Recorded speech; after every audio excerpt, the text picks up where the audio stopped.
Bismillahirrahmanirrahim. Alhamdulillahi rabbil alamin.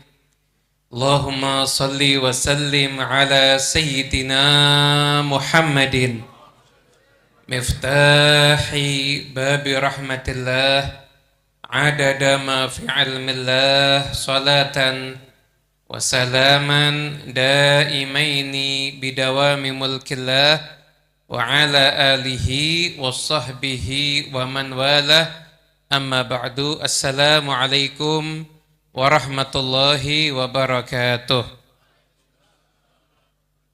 Alhamdulillah, kita semua berada di satu perkumpulan yang tidak ada yang menghadiri perkumpulan yang semacam ini melainkan ketika dia pulang akan diampuni dosanya oleh Allah Subhanahu wa taala, akan disingkirkan seluruh penderitaan hidupnya, dan akan dijadikan insyaallah minas su'ada fid dunya wal akhirah, tergolong orang-orang yang beruntung di dunia ini sampai di akhirat nanti.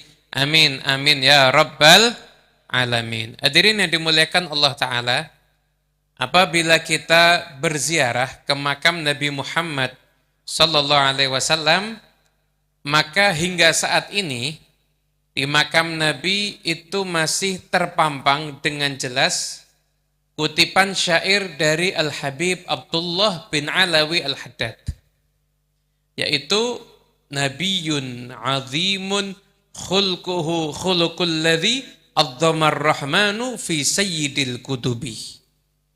Nabi yang agung, yang akhlaknya telah Allah agungkan di pemimpin dari segala kitab, yaitu kitab suci Al-Quran.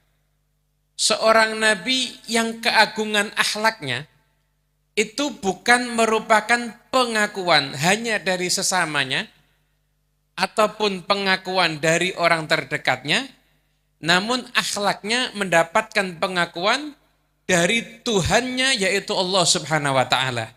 Dan itulah nabi kita, Nabi Muhammad sallallahu alaihi wasallam. Ketika Allah Ta'ala berfirman di dalam Al-Quran, wa innaka la'ala khuluqin azim. Sesungguhnya engkau wahai Muhammad di atas, bukan hanya memiliki, tapi di atas daripada budi pekerti yang agung. Itulah sosok Nabi yang kita cintai ini, Nabi Muhammad sallallahu alaihi wasallam. Seorang Nabi yang memiliki asyarafud dzati, yang kemuliaan itu kemuliaannya bukan karena sabab. Jadi kemuliaan Nabi itu bukan ada embel-embel karena, tapi kemuliaan Nabi itu betul-betul kemuliaan yang dari zatnya Nabi. Yang mana segala sesuatu yang justru terkait dengan Nabi, maka otomatis itu akan menjadi mulia. Al-Habib Ali bin Muhammad Al-Habsyi, tadi qasidah yang dibaca, dulu beliau tergubah, terpetik ingin mengungkapkan satu syair untuk cinta pada Nabi. Beliau mengatakan, manahatka sofwal widad ayyamu, hari-hari menganugerahkan kepadamu kejernihan cinta. Maka kemudian Habib Ali teringat, loh, hari itu atau faktor apapun tidak bisa menjadikan sesuatu itu tambah mulia untuk Nabi. Maka diganti bait syair tersebut dengan bika qad safat min dahrinal ayyamu. Denganmu ya Rasulullah, maka hari-hariku itu menjadi hari yang penuh kesucian dan kejernihan. Wa tasyarrafat biwujudikal a'wamu. Dan tahun-tahun masa-masa itu menjadi mulia karena apa? Biwujudika, dengan wujudmu, dengan wujudnya Nabi Muhammad sallallahu alaihi wa alihi wasallam. Hadirin yang dimuliakan Allah Ta'ala, akhlak Nabi, kemuliaan Nabi itu enggak mungkin akan tuntas diuraikan. Jadi kalau kita mengupas tentang Nabi, itu enggak mungkin judulnya kupas tuntas. Karena bisa dikupas namun enggak akan tuntas. Wa ala tafannuni wasifihi biwasfihi yafnaz zamanu wa fihi ma lam yusafi. Kalau sastrawan itu berkumpul untuk mengungkapkan tentang kemuliaan Nabi, sampai akhir masa enggak akan tuntas diceritakan dengan detail kemuliaannya Rasulullah sallallahu alaihi wasallam. Ada satu kisah tentang salah seorang yang dia itu berkeinginan untuk membunuh Nabi dan berkali-kali mengganggu umat Islam, yaitu Tsumamah bin Utsal. Tsumamah bin Utsal singkat tidak akhirnya tertawan oleh kaum muslimin. Ketika itu hampir ada keputusan sebelum tahun Nabi itu untuk dieksekusi, karena ini seseorang yang sangat membahayakan. Namun ketika Nabi mengerti itu, Nabi nggak usah dieksekusi, ditawan dulu. Tawan, diletakkan dia ada di dekat masjid. Sehingga dia bisa menyaksikan aktivitas umat Islam untuk ke masjid, sholat, dan lain sebagainya. Hari pertama, Nabi tanya, kamu mau masuk Islam apa enggak? Kalau semua mengatakan kalau mau bunuh, bunuh saja. Kalau mau minta tebusan, ya saya akan siapkan tebusan. Kalau memaafkan, saya orang yang tahu diri kalau dimaafkan. Hari kedua, Nabi datang lagi dan Nabi tanya, jawabannya seperti hari yang pertama. Hari yang ketiga, Nabi datang lagi dan Nabi tanya, jawabannya masih seperti hari yang sebelumnya. Maka setelah itu keputusan dari Nabi sangat di luar dugaan. Nabi justru memerintahkan, bebaskan orang ini. Maka Tsumamah bin Utsal, begitu dibebaskan, dia nggak pulang ke daerahnya. Dia pergi, dia mandi, kemudian dia datangi Nabi Muhammad SAW.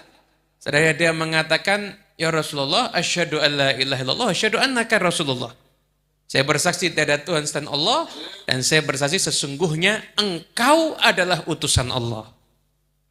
Maka kemudian Tsumamah bin Utsal mengeluarkan satu statement yang sangat indah, hingga saat ini statement tersebut ditulis dengan tinta emas dalam sejarah. Beliau mengatakan, wahai Muhammad, sesungguhnya dulu tidak ada wajah yang lebih aku benci dibandingkan wajahmu. Saat ini tidak ada wajah yang lebih aku cintai melainkan wajahmu. Wahai Muhammad, kalau dulu agama yang paling aku benci adalah agamamu. Namun sekarang tidak ada agama yang lebih aku cintai kecuali agamamu. Wahai Muhammad, sesungguhnya dulu tempat daerah yang paling aku benci itu daerahmu. Namun sekarang daerahmu adalah daerah yang paling aku cintai, bahkan lebih tempat tinggalnya sendiri. Seseorang itu pasti lebih senang dengan tempat di mana dia tinggal dan dia berada. Namun iman ketika sudah bersatu dengan cinta, Tsumamah mengatakan tidak ada tempat, sesungguhnya tempat yang engkau tinggal di dalamnya, yang engkau berjalan di situ, itu lebih aku cintai dibandingkan tempat manapun yang ada di muka bumi. Ikhwani rahimakumullah. Ini ucapan itu hari pertama dia menyatakan iman. Gimana keadaan dirinya di hari yang kedua? Di mana keadaan dirinya di bulan yang berikutnya? Gimana keadaan dirinya di bulan-bulan terus yang berikutnya? Baru pertama kali dia menyatakan iman, hari pertama dia telah menjadikan tidak ada yang lebih berharga dalam dirinya kecuali Rasulullah Sallallahu Alaihi Wasallam. Ketika iman udah bersatu dengan cinta, maka cinta itu akan menjadikan Nabi Muhammad SAW itu lebih unggul dibandingkan segalanya. Syaibah bin Uthman, seseorang yang ketika Fathu Makkah berpura-pura masuk Islam.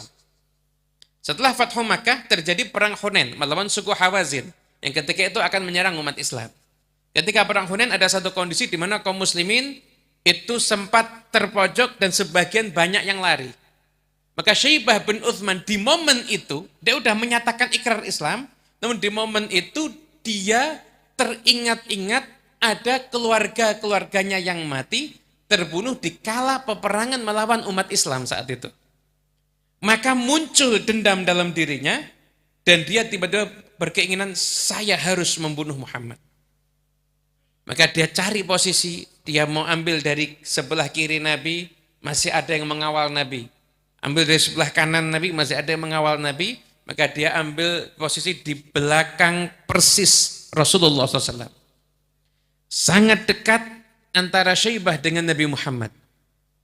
Maka ketika posisinya udah sangat dekat, hingga apabila beliau menghunuskan pedang dan memukulkannya pada Nabi, pasti akan kena. Dalam posisi seperti itu, ketika pedang udah dipegang dan tangan sudah diangkat, maka tiba-tiba muncul kilatan cahaya. Yang kilatan cahaya itu sebetulnya bisa mengenai syaibah, tapi Allah Ta'ala jadi nggak mengenai syaibah, hanya ada di hadapannya kilatan api tersebut, dan dia pun mundur ke belakang. Dalam kondisi seperti itu, maka Nabi Muhammad SAW menoleh ke belakang dan memanggil, ya syaib, udnu minni. Syaib, ayo dekat denganku. Anda bayangkan Nabi SAW bersikap kasih sayang, bersikap rahmat. Inilah wujud akhlak luhur Nabi Muhammad, adalah keinginan dan kasih sayangnya pada seluruh umat manusia agar mereka masuk ke surganya Allah Ta'ala. Syaibah ketika dipanggil untuk mendekat kepada Nabi, status dia adalah pelaku dosa terbesar di muka bumi, hampir. Karena apa? Karena dia mau berbuat dosa, membunuh Nabi, bahkan bukan cuma niat, udah aksi. Maksudnya udah pelaku dosa, dan dosa itu dosa terbesar di muka bumi. Gak ada dosa yang lebih besar dibandingkan membunuh Nabi. Maka ketika itu dipanggil sama Nabi, suruh mendekat kepada Nabi Muhammad SAW. Jadi kalau yang pelaku dosa besar aja masih diajak mendekat sama Nabi, maka kita pun harusnya juga mendekat ke Rasulullah SAW. Panggil sama Nabi, kemudian sama Nabi dipegang dadanya dan didoakan oleh Rasulullah SAW. Maka begitu Nabi mengangkat tangannya, kata Syaibah, demi Allah, begitu Nabi mengangkat tangannya dari dadaku, Rasulullah SAW lebih aku cintai, melebihi pendengaranku, penglihatanku, dan apapun juga. Maka Syaibah yang awalnya akan membunuh Nabi, beliau berada di barisan di depan Nabi, menjadi orang yang rela terbunuh demi Nabi Muhammad. Awalnya seorang yang akan menjadi pembunuh Nabi, dan berikutnya menjadi seseorang yang rela terbunuh demi Rasulullah Sallallahu Alaihi Wasallam. Majlis ini adalah majlis di mana kita mengikatkan kembali ikatan hati kita dengan Nabi Sallallahu Alaihi Wasallam. Insya Allah kita hadir di tempat ini, kita baca maulid Nabi, kita juga berharap keberkahan dari Sahibul Maqam Al-Habib Alawi bin Segaf As-Segaf. Insya Allah kita nggak akan pulang sia-sia. Sebagaimana Syaibah, kita akan dijadikan orang yang dekat dengan Nabi Muhammad SAW. Walaupun kita nggak berjumpa secara langsung dengan Nabi, tapi keberkahan tangan Nabi yang menyentuh dada Syaibah, insya Allah juga menyentuh dada kita semuanya. Pulang dari tempat ini nggak ada yang lebih kita cintai kecuali Rasulullah. Nggak ada yang lebih kita ingin bahagiakan kecuali Nabi Muhammad. Nggak ada yang lebih ingin kita berjuangkan kecuali Rasulullah SAW. Dan semoga Allah Ta'ala kumpulkan kita di tahun-tahun yang akan datang di tempat ini dalam keadaan sehat walafiat, dan insya Allah kita semua menjadi pecinta-pecinta Rasulullah SAW. Begitu pula keluarga-keluarga kita semuanya adalah barisan-barisan pecinta Nabi Muhammad Sallallahu Alaihi Wasallam. Hadza min afu minkum. Wassalamualaikum warahmatullahi wabarakatuh.